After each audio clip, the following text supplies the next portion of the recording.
Hello, good afternoon.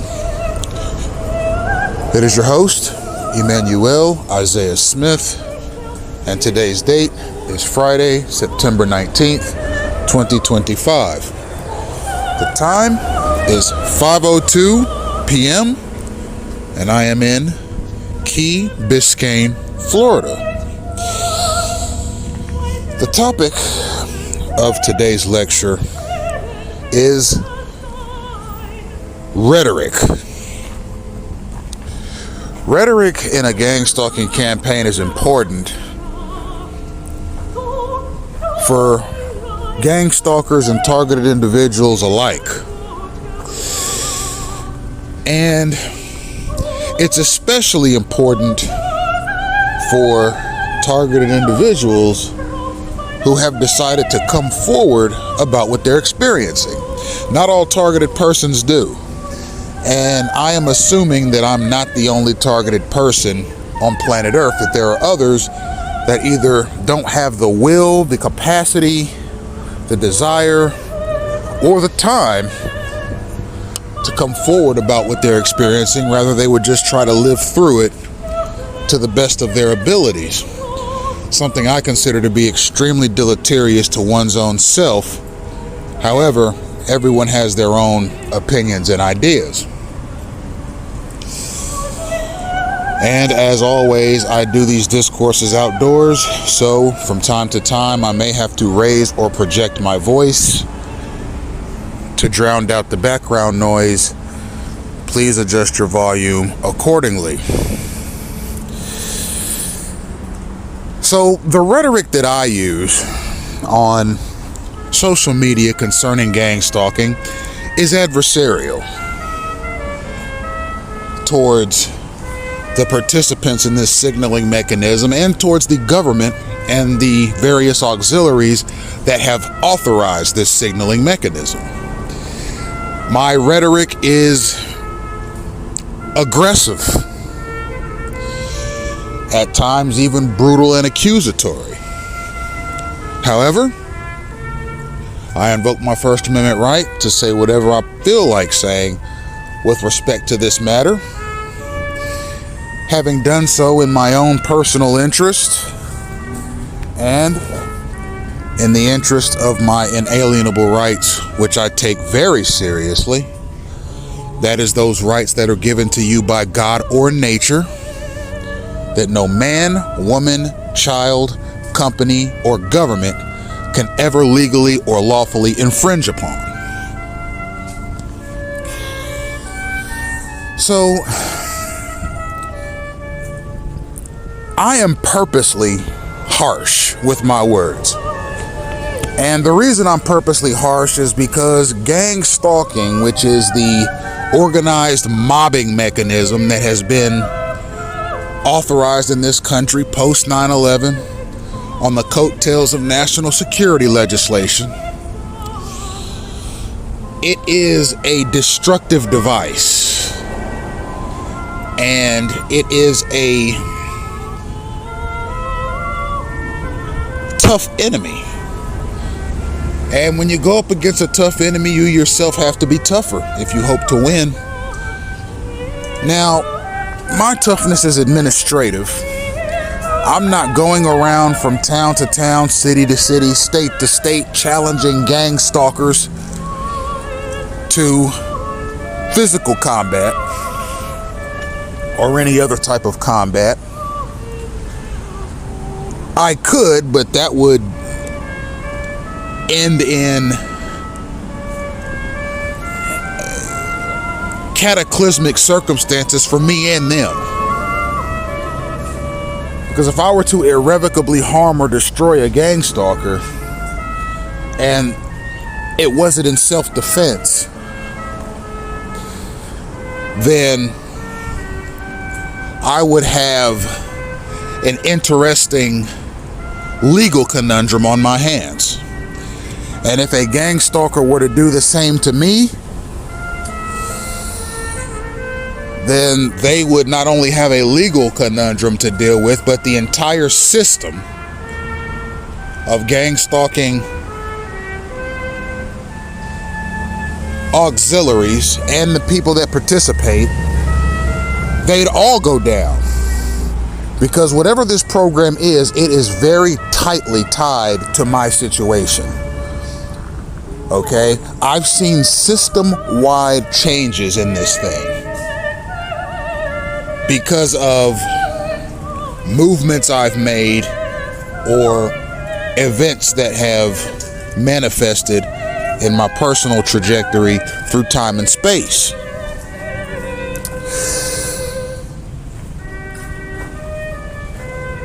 My rhetoric can be seen as a lot of things, and I don't doubt for one second that there are American auxiliaries that hear what I say and hear what I write and say, what I hear is anti-American, what I hear is un-American, what I hear is unpatriotic, what I hear is hostile, what I hear is violent, what I hear is psychotic, what I hear is disgruntled, what I hear is complaining, what I hear is disenfranchisement, what I hear is whining, what I hear is fear, what I hear is discontentment, what I hear is aggravation, what I hear is annoyance. That's the beauty of political discourse, ladies and gentlemen. Variation in opinion. I could record a 1-hour discourse talking about anything from mathematics to philosophy or politics and let 100 different people hear that lecture, and all 100 of them would have varying opinions of what they just heard. That's the beauty of it. And on the flip side, there are other people who could hear a 1-hour lecture from me on gang stalking and say, what I hear is political dissidence. What I hear is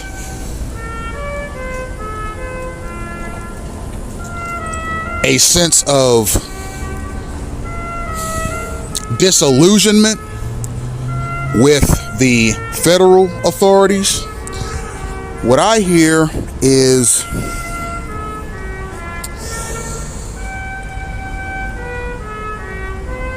something that has a revolutionary tone to it. What I hear is something that has been thought out over time. What I hear is something that is antagonistic towards a group that is perceived to have committed some wrong against this man. What I hear is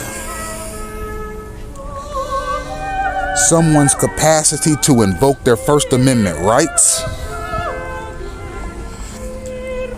What I hear is someone who has had enough of something, or someone who has gotten fed up with something.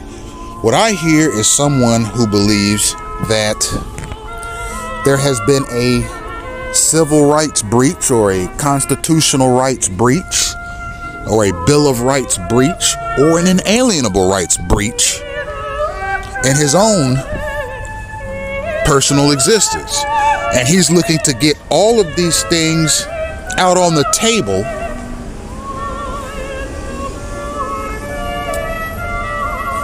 for an audience so as to bring about some kind of change. Now you see how one man, namely my own self, can identify polar opposite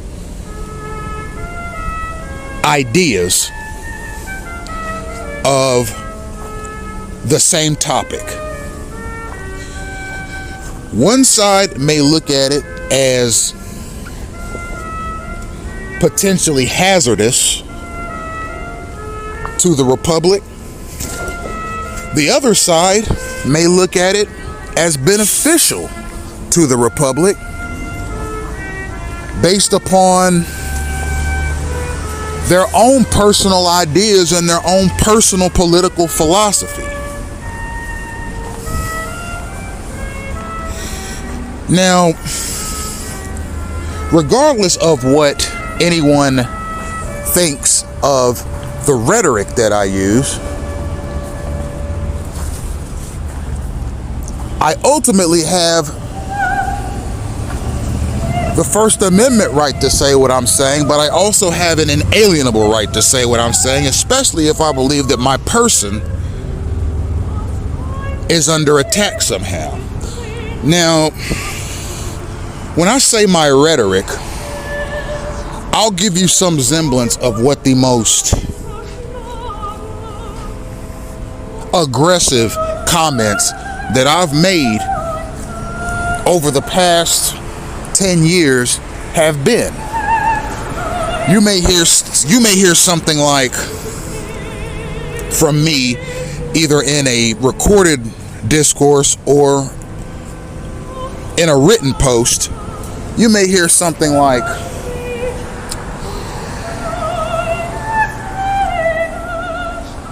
gang stalking is a thuggish, hostile, degenerate, misanthropic waste of taxpayer money. You may hear me say something like the Congress of the United States is criminally negligent for having authorized gang stalking post 9/11 on the coattails of national security bills. You may hear me say something like, gang stalking is tantamount to domestic terrorism because, assuming I'm not the only targeted individual on planet Earth, there's no doubt in my mind, if there are others, that a number of them have probably had their lives claimed by this product. That's what gang stalking is. It's a national security product that uses certain segments of the population as guinea pigs or experiments for a wider arching human behavior observation or data gathering mechanism.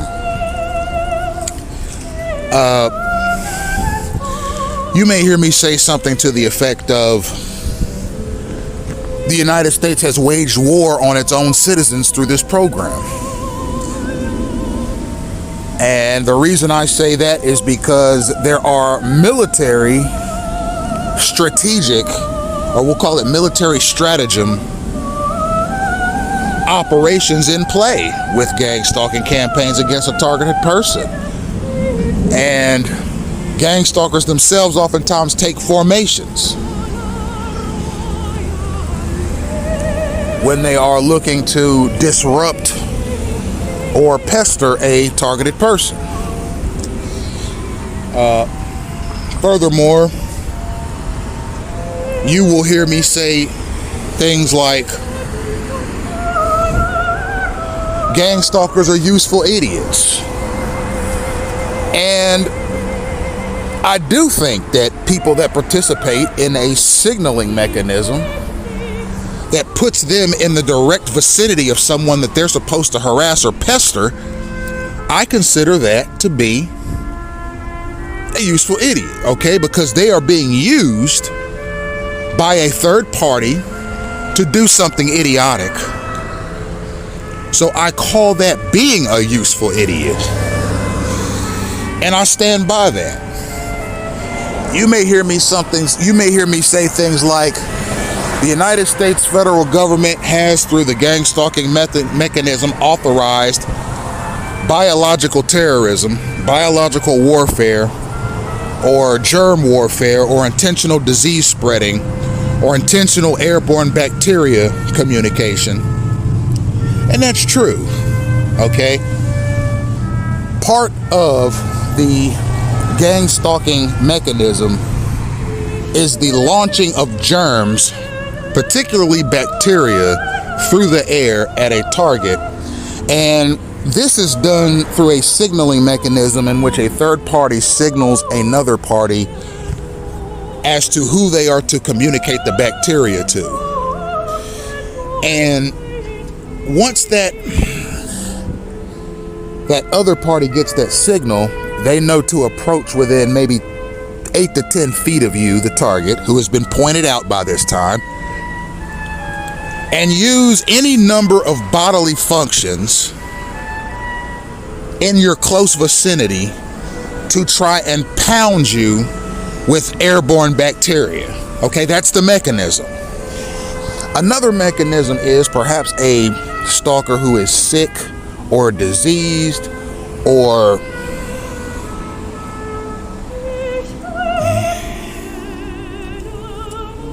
one who has some sort of a ailment is signaled to a targeted person's exact location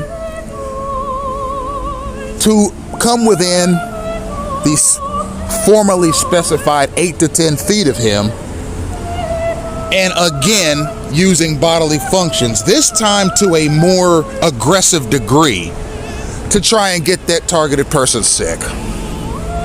So yes, I have identified the reality that there are two kinds of stalkers that can be commissioned, we'll call them commissioned, to approach a target within 8 to 10 feet and fling bacteria at them somehow. Ones who may not be sick and ones who may be sick already. Now, the reason that both kinds are used is because even if you're not sick, there are certain bodily excrements that contain enough bacteria in them to cause somebody to get sick, regardless of if you're sick already or not, as the stalker. So what this means is there are varying degrees of bacterial communication, particularly through the air, that can be leveled against a targeted person. Stalkers who are sick and stalkers who are not sick can be used to come within striking distance, we'll call it, of a targeted person, so as to use various bodily functions and sometimes conversation. Because if you talk in somebody's face long enough and you're sick, the breath coming out of your mouth into the other person's face is contaminated and contains bacteria. So if one person has a strep throat, let's say, and you get in somebody's face real close and you have a 15-minute conversation with that person, if they can tolerate it, you can communicate what you have to that person just by talking to them in their face at close range. There are stalkers that have tried to do that to me down here in South Florida. But once I peep what they're trying to do, or if the conversation gets suspicious, I terminate the conversation and exit the vicinity.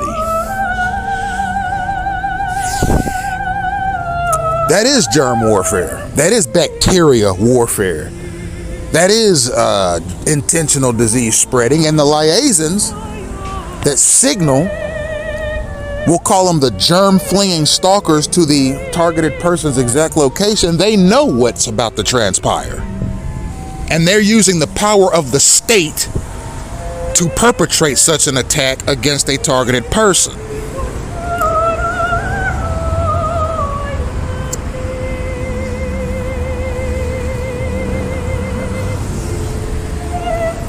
Now,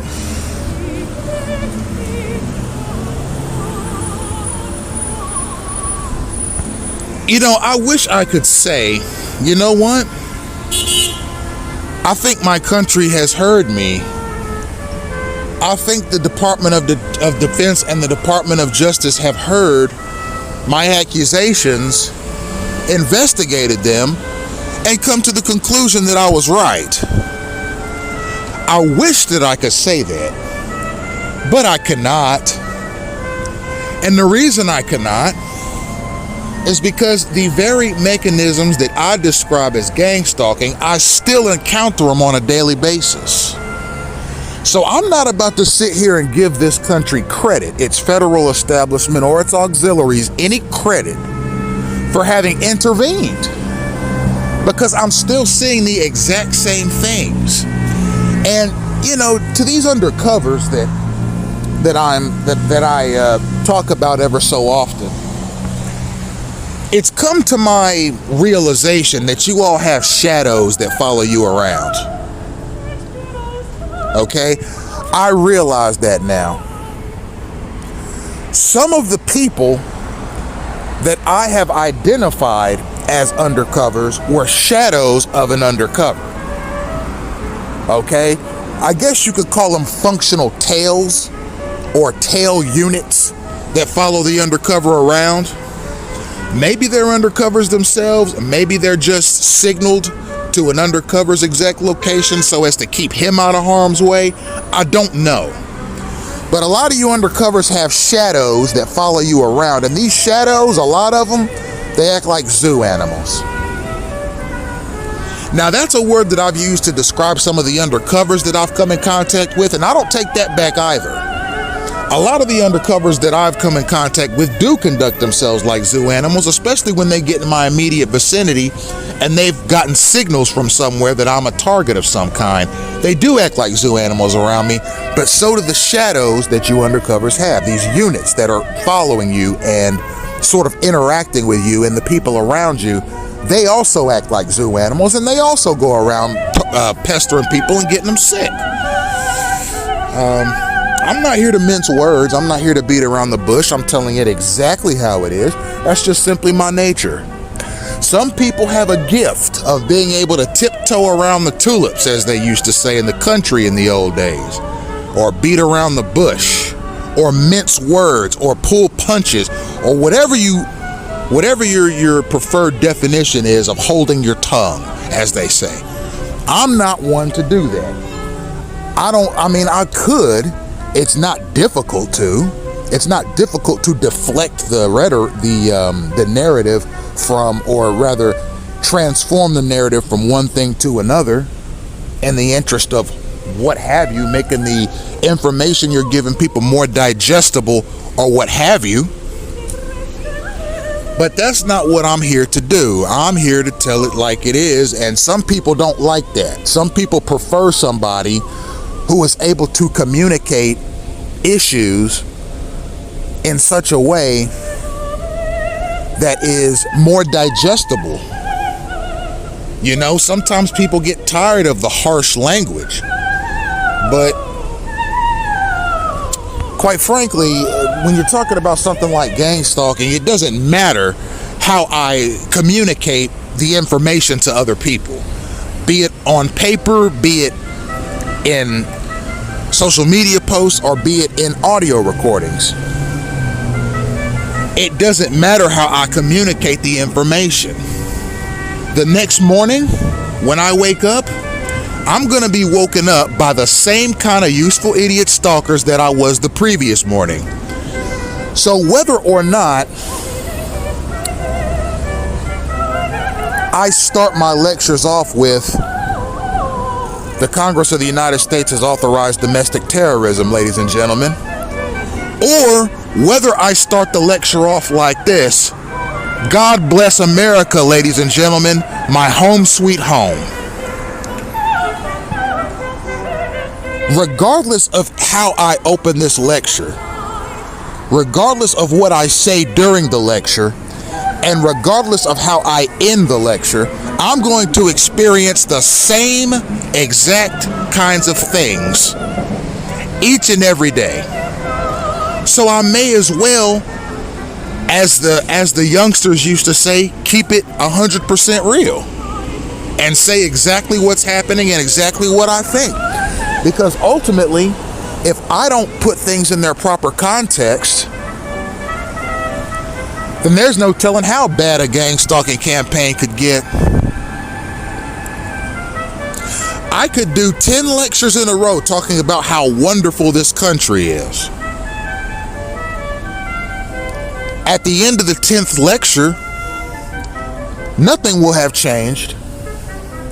The gang stalking campaign still remains, and I will continue to be on the defensive against a mob of people who I do not know and have no desire to be around. So if you are, mind you, a citizen of this country or any country who actively listens to my program or who has listened to it in the past, I thank you. Whether you agree or disagree with what you're hearing, I thank you for listening. But at the same time, I am not willing to compromise on what it is I'm saying. Because quite frankly, regardless of if I talk positively or negatively about the federal establishment of the country in which I live, the gang stalking campaign is going to continue regardless. So, I might as well tell the truth, the whole truth, and nothing but the truth, as they often say. And it is a harsh truth, it is a stark truth, and it is an ugly truth. And it is a truth that I am not willing to compromise on. Now,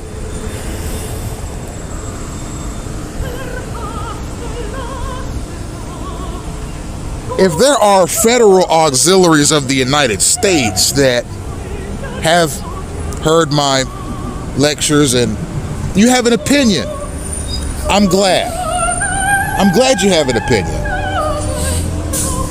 And like any U.S. citizen, and mind you, elected officials, government staff members, federal law enforcers, Department of Defense staffers, okay,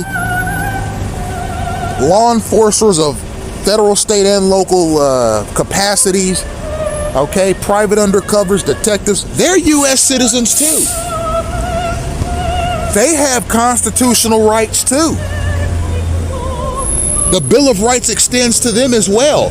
They have freedom of speech as well. They can listen to my broadcast and say, you know what, I think he's on to something. I like what I'm hearing. And then other ones might listen to it and say, you know what, as a federal employee, as a patriot, as somebody that draws a paycheck from the government, and, I feed my wife and kids with this, and, I pay my mortgage with it, and my credit cards, and my car note, and, I feed my family with this, I can't stand by and let a guy talk about my country like that freely without me being critical of him. I'm going to have grandkids one day. I got to teach them to love this country so they can be a productive member of society. I can't let this Smith fella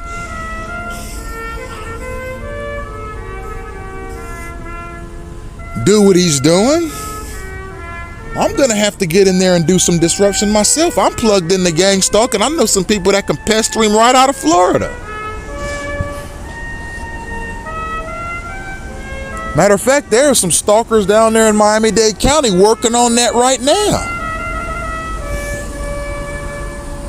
I'm a government employee. Hell, I can't let that Emmanuel guy get on this internet and talk about America the way he does it. That's unpatriotic. What does he know about what's going on? I'm going to do a background check on him. Maybe he has a warrant or something. We can get him thrown in jail. Then we can have some peace for a while. Instead of this guy going on the internet every day saying all these horrible and awful things about this country. I'm not going to tolerate that. I work for the government. I'm not going to let that man talk about the country I live in. My granddaddy lived here and made a living for himself. Migrated here from this country or that country or this territory or that territory, made a way for himself. Tax-paying citizen. I come from a whole line of tax-paying citizens. I'm not about to let this Emmanuel Isaiah Smith guy go on the internet and denigrate this country and mock its integrity and try to make it look bad in front of the whole world. Who does he think he is? I'm gonna see if I can try and write a letter to the FBI and get him brought up on some federal charges or something. I'm sure we could dig up something. I'm gonna run a background check on him to see if he's all right in his head, because I hear a lot of these targeted people ain't right in the head. Maybe I could dig up something about him as far as his mental health goes. Let me see what I could dig up on him. I could use it to discredit him in the future if he don't stop talking about the country I love. I'm not going to let that Emmanuel Smith guy go on the internet every day and say this kind of stuff about this country and get away with it clean. I know a few stalkers down there in the state of Florida, and they're patriots too. I'm going to send them over to him. Maybe we could try to get him a sinus infection or something. I'll tell one of the stalkers to fling some bacteria at him when he's eating one day. That'll show him. Maybe we could set up some street theater.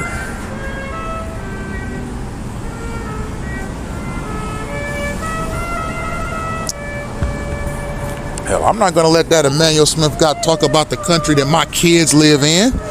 Who the hell does he think he is? I don't care if there is some gang stalking. I trust my government. Hell, he probably needs to be watched a little more closely based on some of the stuff I'm hearing.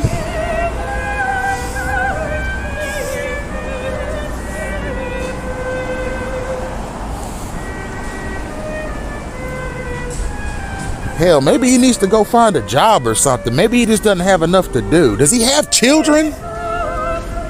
What kind of man is he? We're gonna dig up something, because I'm tired of this son of a talking about this country like that. Who does he think he is? All the men and women in uniform that done died for this country over the past 165 years, and he wants to denigrate their sacrifice by calling the United States a state-sanctioned terrorism enabler because he feels pestered every day. All those brave officers that go out and put on their uniform every day and go out on the job and patrol their areas to keep these communities safe, and he's talking about the government that pays them like it's evil. Keep talking, sir. Keep talking.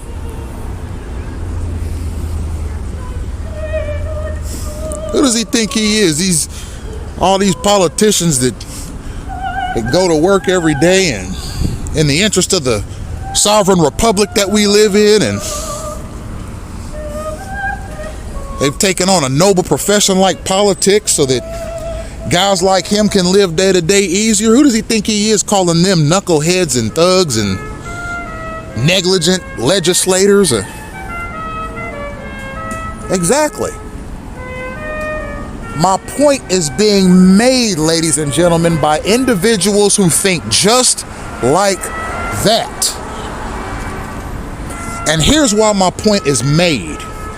It's because despite all that, you see, everything that this hypothetical person was saying to himself or others about Emmanuel Isaiah Smith, these are all constitutional considerations.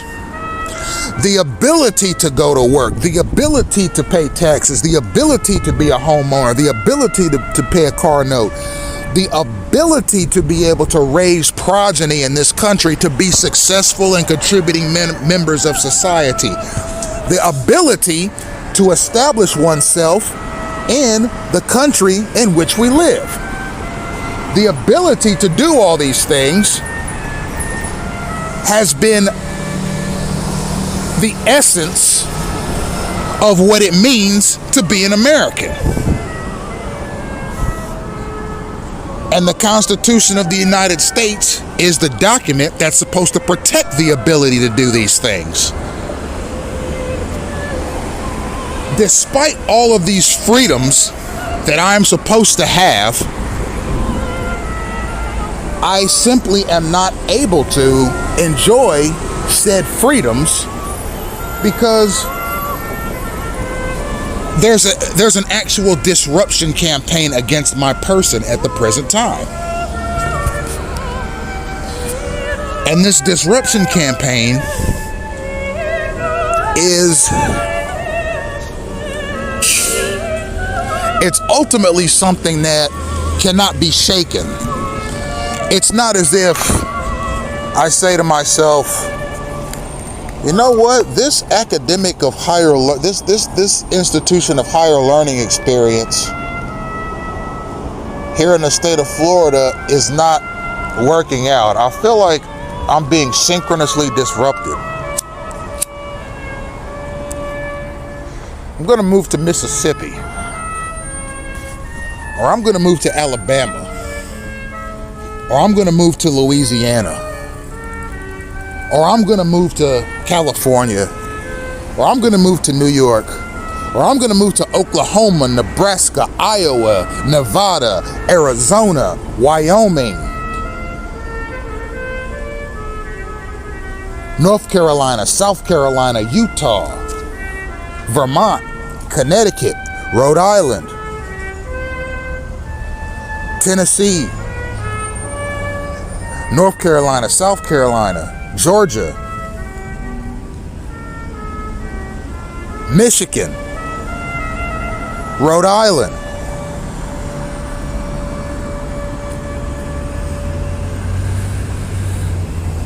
Washington State, Washington, D.C., Pennsylvania, Ohio, Virginia, Maryland, Minnesota, Wisconsin, Texas, Oregon,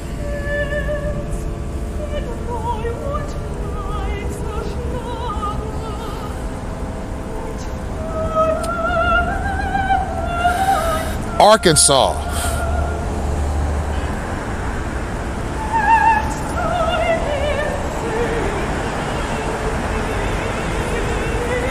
North Dakota, South Dakota,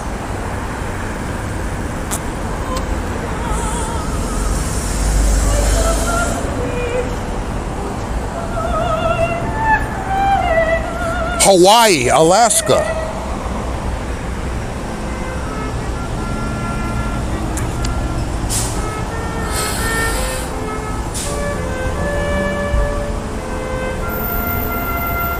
Massachusetts,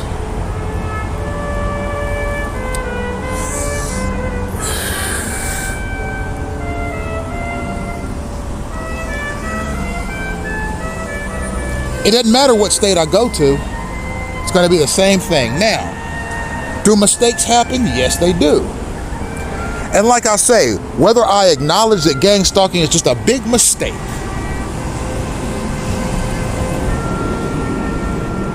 or whether I say it's state-sanctioned murder, or state-sanctioned attempted murder, or state-sanctioned murder for hire, or the facilitation thereof,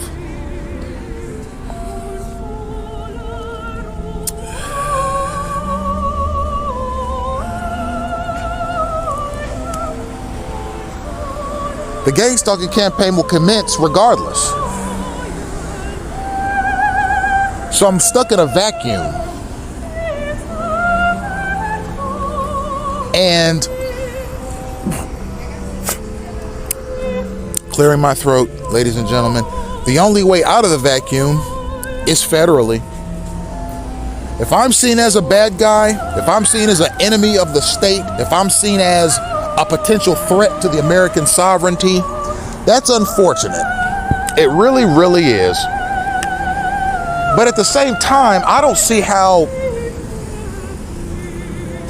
various auxiliaries of the federal, state, and local governments of this country think that a person like myself is just going to sit by and allow this to continue without me saying something. What kind of man would I be? My rhetoric is harsh. My rhetoric is aggressive. But that's because gang stalking itself is harsh and aggressive.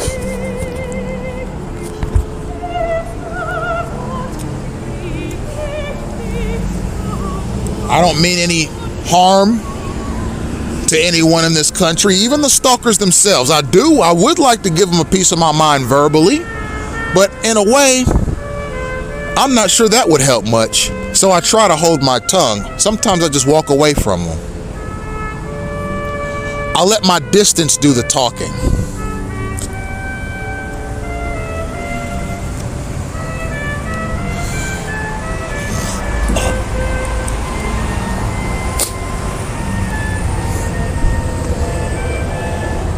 I've battled bacterial problems in my sinuses since January.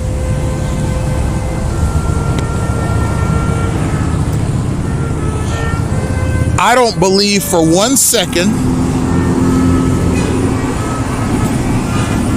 that this is coincidental. There are liaisons and gang stalkers alike that are purposely being signaled to me with no intention other than to communicate some sort of an airborne bacterial attack. I am a very healthy person and always have been. My doctor visits from the time I was born into this world to the present day are few. Typically, as a teenager, as a man in my 20s, 30s, and so forth, and even now, if ever I were to come down with something, and mind you, it's typically something bacterial because I have all my vaccinations, I'm usually over it in 10 days, and I go right about my business. But since January, it's been unusually difficult to get over some of these bacterial illnesses. I've gotten more than a dozen antibiotic prescriptions issued to me by various benevolent doctors across the county. And when I finish them, as soon as I start feeling better, that's when the stalkers jump in with another bacterial attack. And they're aggressive with it. They do it multiple times a day, every day, until I come down with symptoms again. That state-sanctioned attempted murder, I don't care what you say, because it forces my body to be in a constant state of defense, which is not healthy for a person. Now, you can argue all you want about the credibility of our national security apparatus.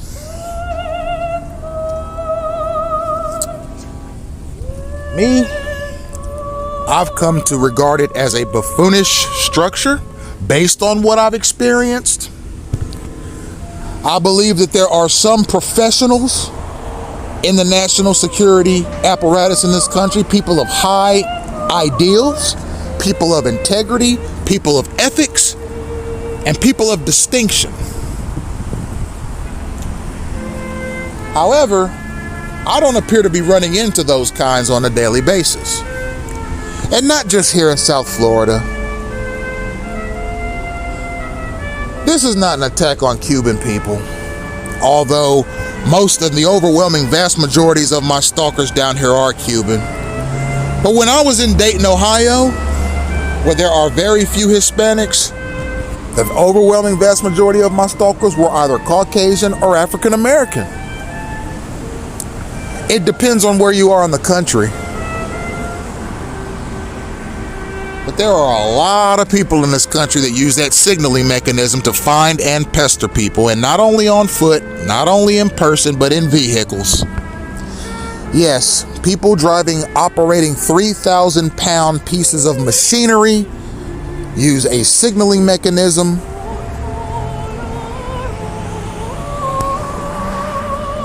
to use their cars as a weapon against targeted person.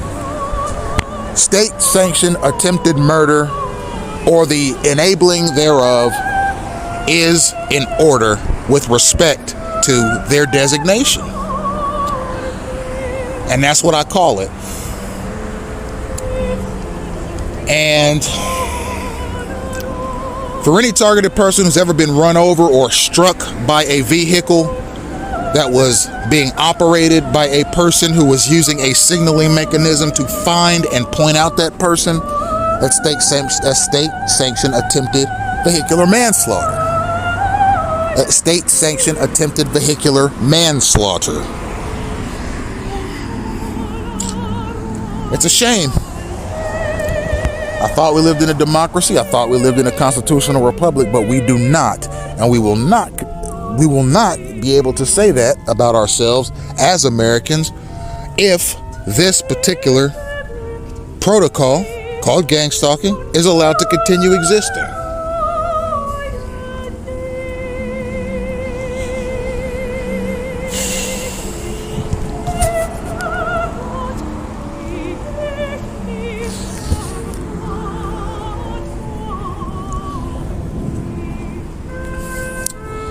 Ultimately, there is no way around the truth. There is an old saying that I enjoy recalling, one that I saw on a poster at a community college I used to attend, Cuyahoga Community College in Highland Hills, Ohio, that says that a lie can circle the earth 10 times while the truth is just putting its shoes on. That means that a lie can travel quickly and spread like a mighty wildfire throughout the masses while the truth is waiting to get out and extinguishing that wildfire. Me, I am a truth bringer.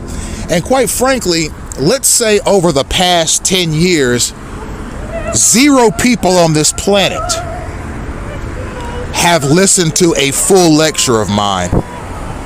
I still consider my project to be a success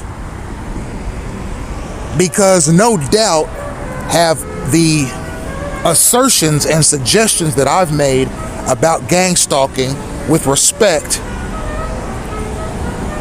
to the human trajectory through time and space have been observed. And that in itself is a positive step in the right direction.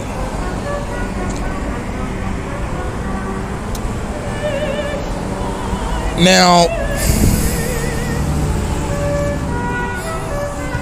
as I said before,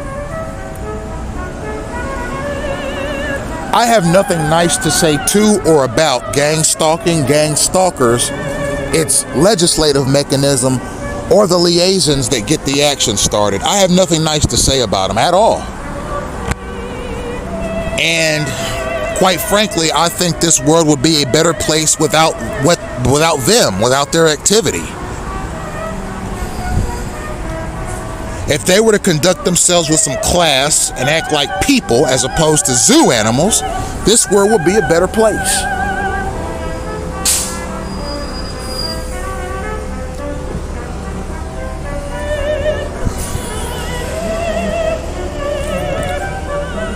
I am a political dissident.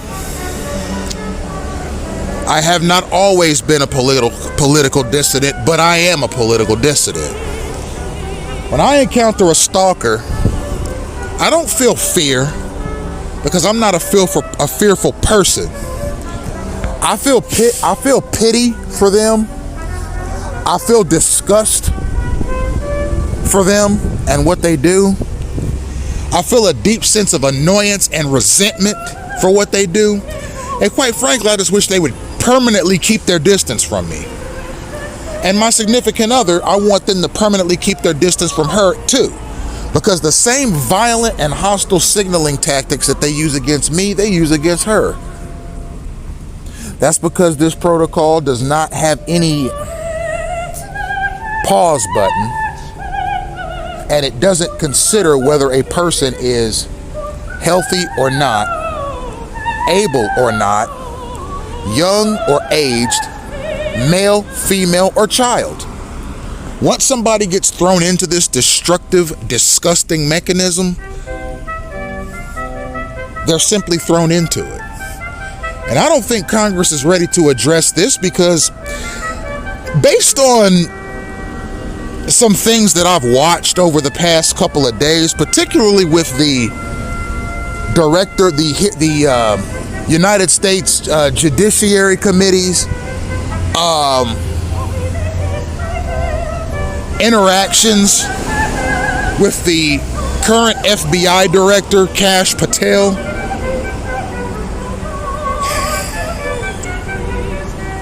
Quite frankly, ladies and gentlemen, the Congress of this country, minus probably just a handful,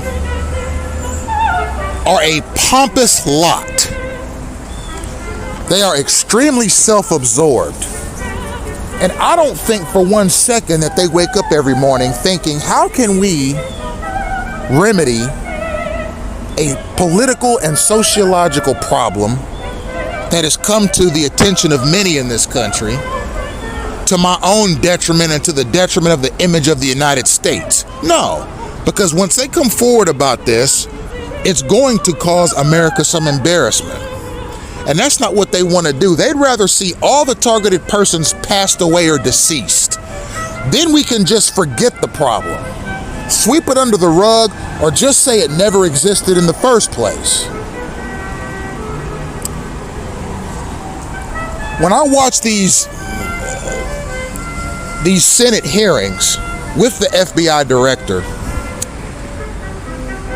what I see is an FBI director that is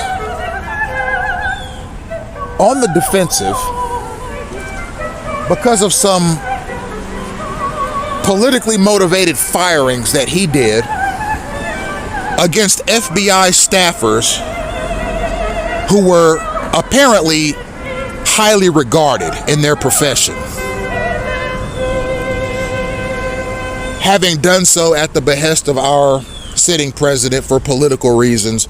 But quite frankly, this is the first time that a sitting president has authorized or encouraged the firing of FBI or other federal employees who had ideas or opinions that were potentially harmful to that particular president's political aims.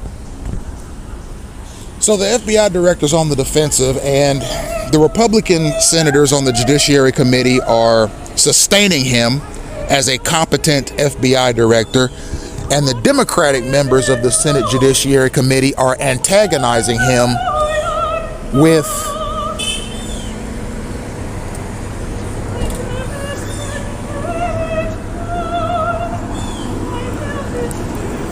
accusations while questioning his competence in his job. There ain't nothing about gang stalking in those Senate hearings. There ain't nothing about community harassment. There ain't nothing about cause stalking. There ain't nothing about hate stalking. There ain't nothing about covert war. There wasn't anything said about attempted vehicular manslaughter. There wasn't anything said about synchronous attacks, synchronous mob attacks. There wasn't anything about workplace mobbing. There wasn't anything about intentional disease spreading or germ warfare.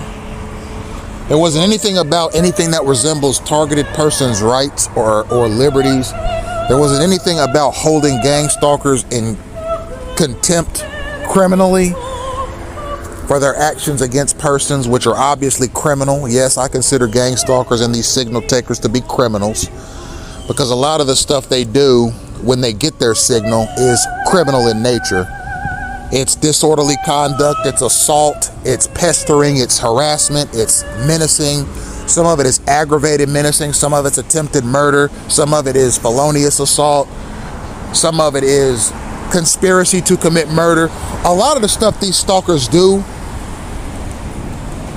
with the power of the state and a few signals to let them know who to attack is criminal activity.